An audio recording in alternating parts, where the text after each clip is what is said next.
Vamos lá, irmãos, depois da leitura aí e da audição, 1 Coríntios capítulo 10 e capítulo 11. Estamos caminhando aí na carta de Paulo à igreja de Corinto, uma igreja bastante singular, né? Com muitos problemas, pessoas que vinham se convertendo do mundo pagão com sua idolatria, com sacrifícios aos seus deuses e às suas divindades, e esse pessoal chegando na igreja, e uma parte de judeus também na igreja. Então era um negócio bastante confuso, era ali uma situação, um desafio para o apóstolo Paulo ensinar aquela igreja, dar forma àquela igreja, e colocar uma doutrina, né? Colocar a doutrina bíblica, a doutrina do Senhor no coração daquele povo. Uma igreja infantil, uma igreja que precisava ainda começar a comer alimento sólido, né? Como disse Paulo lá no início, precisavam ainda começar a engatinhar, né? Porque era uma igreja muito infantil por causa dessas lutas. Nós vamos ver aqui no capítulo 10, o apóstolo Paulo vai falar, vai usar como exemplo o povo do Antigo Testamento, né? É interessante como o que ele vai dizer aqui. Ele vai falar sobre a questão de quando o homem tenta a Deus, provoca a ira de Deus, tenta tirar Deus do sério. E o povo de Israel conseguiu em alguns momentos tirar Deus do sério. Paulo vai falar sobre isso aqui. Ele vai falar de que todos estavam debaixo da nuvem, como era naquela época. O que aconteceu quando Paulo está se referindo aqui? Lá em Êxodo, quando o povo ia no deserto, durante o dia uma nuvem protegia o povo do sol, e à noite uma coluna de fogo clareava o caminho. Era a presença do Senhor com eles sempre, protegendo e iluminando, né?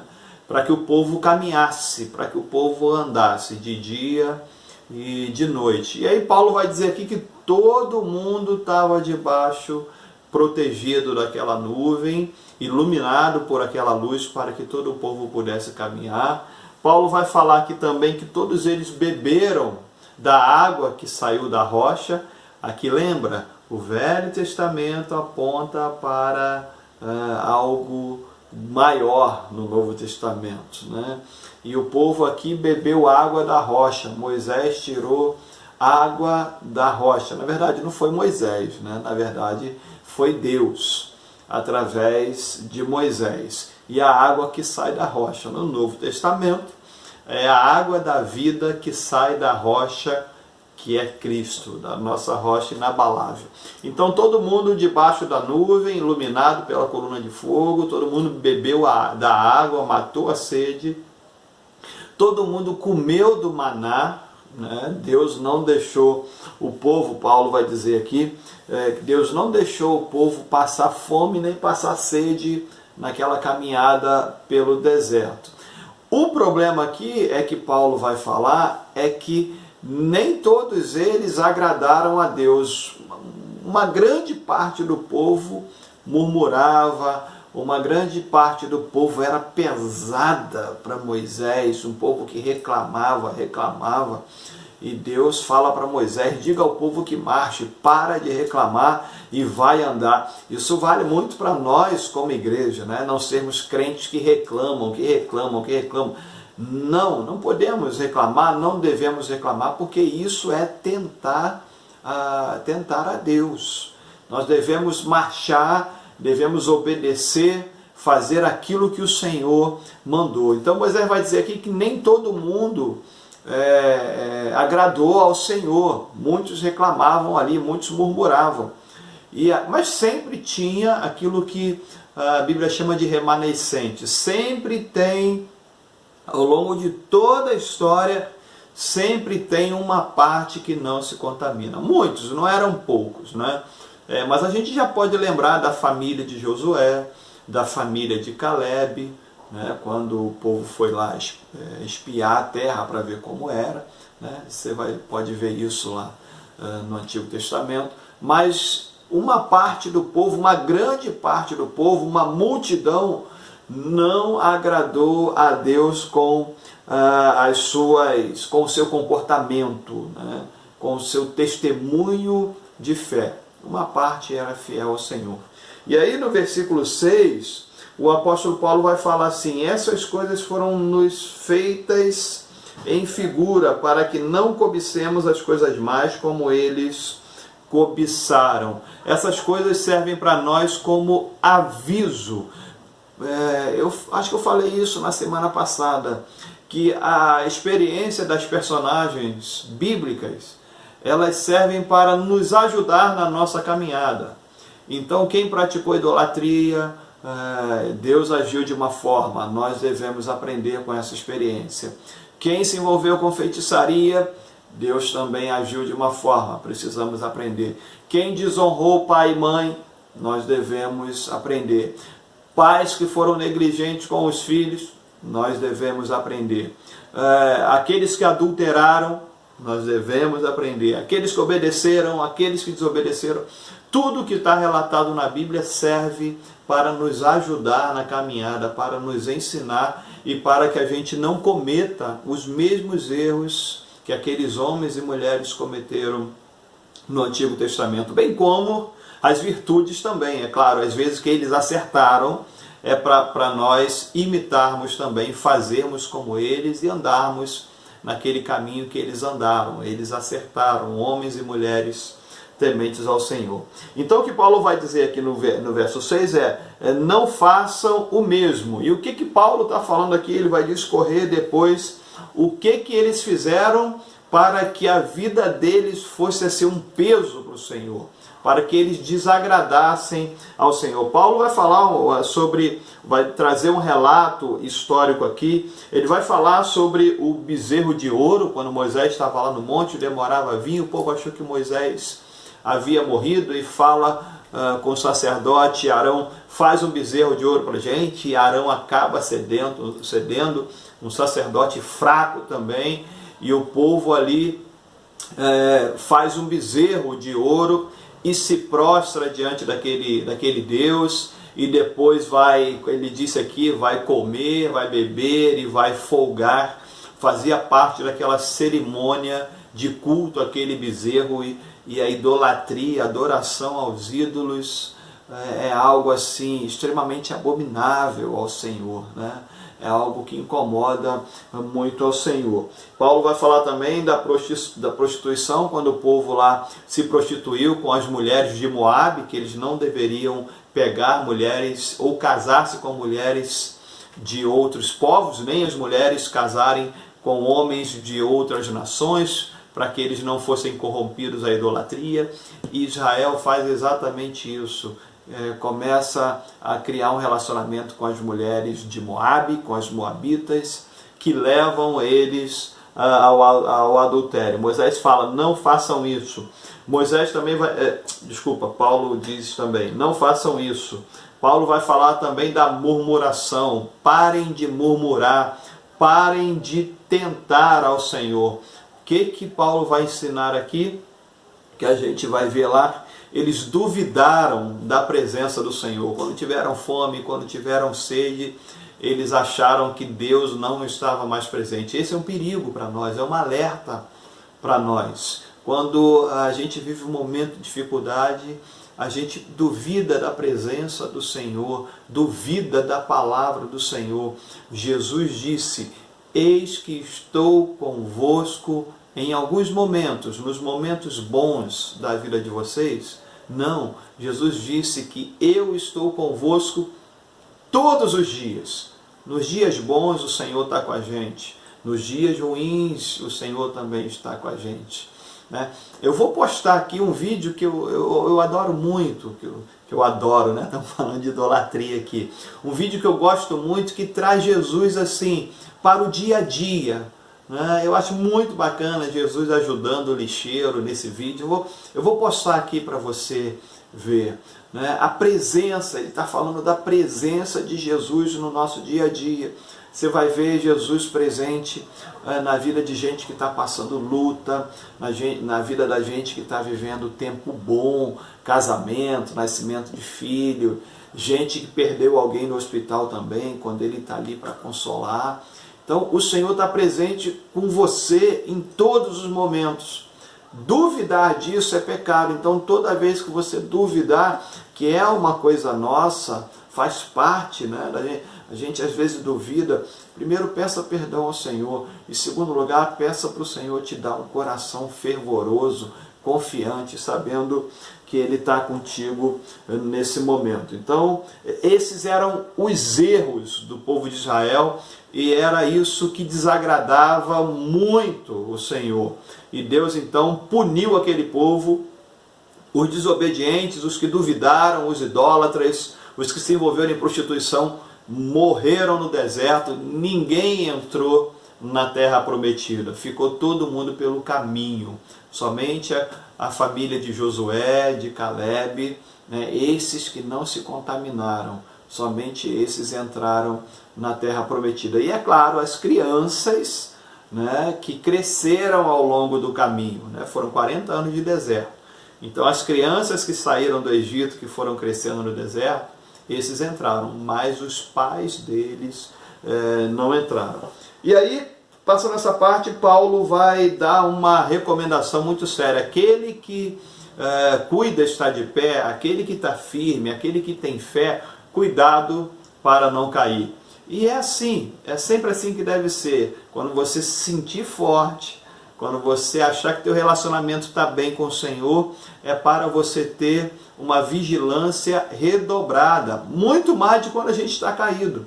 Quando a gente está caído, quando a gente pecou, a gente já fica vigiando e a gente está fazendo força para levantar. E Deus vai nos ajudar a nos levantarmos. Mas o problema é você descansar quando você está de pé, quando você acha que você está bem. Pastor Célio Rubens, o pastor da Igreja Batista Estrela do Norte, foi meu pastor ao longo de 38 anos, ele me ensinou uma coisa, e ele dizia assim: quando as coisas vão muito tranquilas na igreja, muito cuidado, fica de olho que Satanás pode estar aprontando alguma coisa. E é assim mesmo, quando a gente acha que está tudo bem, de repente o inimigo chega. Era assim no Velho Testamento, por isso que os atalaias, os vigias, ficavam nas torres vigiando os inimigos, porque eles vinham repentinamente. Então, se você, tua caminhada com Deus, tua vida cristã está indo bem, cuidado, vigia. Por isso que Paulo vai dizer: orai e vigiai. Quando? O tempo todo. Principalmente também quando você está de pé. Quando você está caído, precisa clamar pela misericórdia do Senhor, para o Senhor te levantar. E quando você está de pé, cuidado para não cair. E aí Paulo vai chegar no versículo 14 e dizer: fujam disso tudo. Portanto, meus amados irmãos, fugir da idolatria. Tudo aquilo que ele vem falando dos erros do povo judeu no Antigo Testamento, na saída do Egito, no deserto.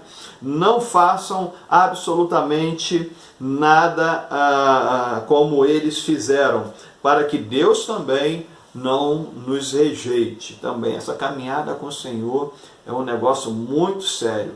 Deus não é um Deus complacente que fica passando a mão na nossa cabeça, principalmente em relação a esses pecados de idolatria, de prostituição, de murmuração, de dúvida da presença do Senhor, de duvidar da palavra do Senhor. Ele disse que estaria, então ele está o tempo inteiro conosco.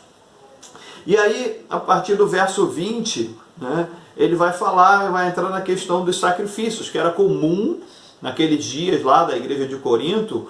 Culturalmente o povo era um povo idólatra e oferecia sacrifícios, lembra dos sacrifícios aos deuses pagãos.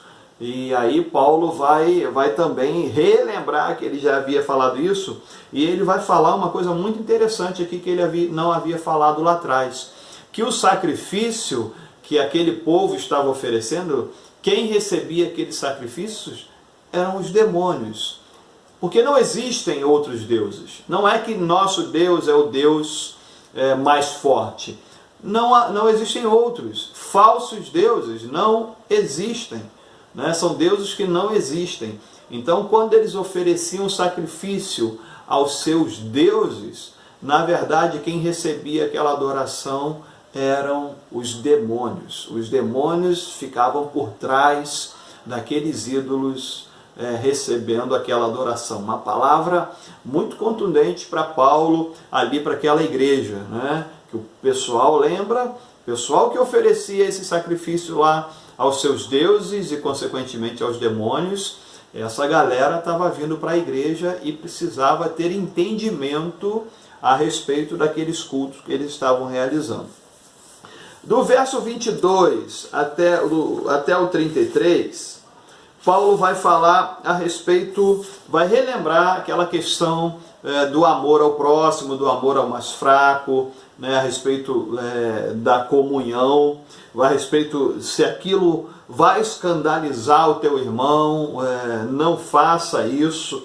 Né? E aí no capítulo 11, verso 1, ele vai dizer: sede meus imitadores, como também eu sou de Cristo. O que Paulo está dizendo? Lembra que eu disse que eu era apóstolo, que eu podia exigir de vocês o apoio financeiro, as ofertas, mas eu abri mão disso? Vocês também podem abrir mão do direito que você tem de comer aquilo que você quiser. Lembra da carne, do açougue, das carnes sacrificadas que eram vendidas no açougue? Paulo vai dizer: vocês têm até o direito, mas abram mão disso se isso for escandalizar o teu irmãozinho, que é mais fraco na fé. E aí Paulo aqui vai dizer também, lembra disso? Se você vai comer na casa de alguém, aquela pessoa, lá naquele período era assim.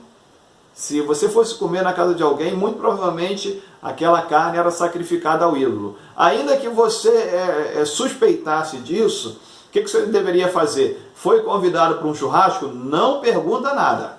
Come e fica na tua.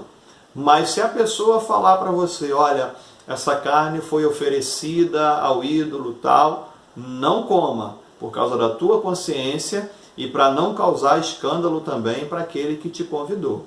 Então, entra, come, não pergunta nada. Se você não sabe, não sabe. Agora, se você sabe, você não deve participar, então, da mesa dos demônios.